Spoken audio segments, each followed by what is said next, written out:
नमो नमः मित्रों, अभिज्ञान शाकुंतलम के चतुर्थ अंक के प्रारंभ से अति महत्वपूर्ण परीक्षोपयोगी प्रश्नों को लेकर आया हूं। यदि आप इस चैनल पर नए हैं तो चैनल को सब्सक्राइब अवश्य करें। तो आइए प्रश्नों की ओर चलते हैं। पहला प्रश्न है, अभिज्ञान शाकुंतलम के चतुर्थ अंक का प्रारंभ किसके अभिनय से होता है? तो चतुर्थ अंक का प्रारंभ जो है प्रियंवदा और अनुसुईया के फूल चुनने के अभिनय से होता है। दूसरा प्रश्न है कि चतुर्थ अंक के प्रारंभ में शकुंतला के गांधर्व विधि से विवाह होने की बात कौन करती है? तो गांधर्व विधि से विवाह हो जाने की बात अनुसुईया करती है। तीसरा प्रश्न है, न तादृशा आकृत विशेषा गुण विरोधिनो भवन्ति, इस सूक्ति के श्रोता कौन है? तो अनुसुईया जो है सुनती है, प्रियंवदा बोलती है।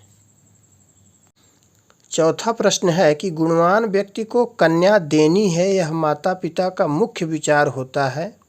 यह वाक्य किसके द्वारा कहा गया? तो यह वाक्य अनुसुईया के द्वारा कहा गया है। पांचवा प्रश्न है कि अनुसुईया के अनुसार शकुंतला के सौभाग्य देवता कौन है? तो अनुसुईया के अनुसार शकुंतला के सौभाग्य देवता दुष्यंत हैं।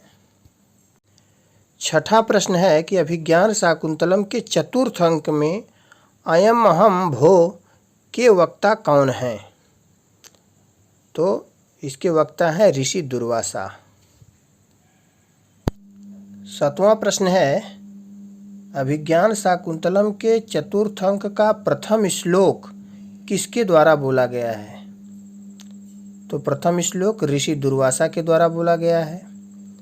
आठवां प्रश्न है कि अभिज्ञान शाकुंतलम के चतुर्थ अंक का प्रथम श्लोक किस छंद में है? तो वंशस्थ छंद में है।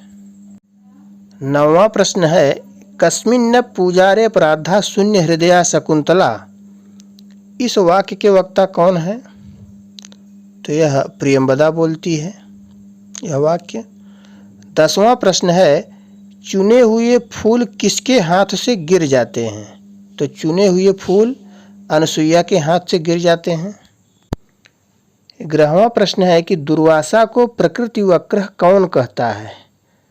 तो प्रकृति वक्रः और कोई नहीं कहता, प्रियंवदा बोलती है प्रकृति वक्रः।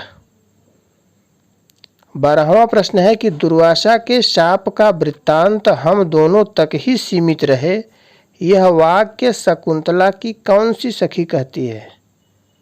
तो यह वाक्य शकुंतला की सखी अनुसुईया कहती है।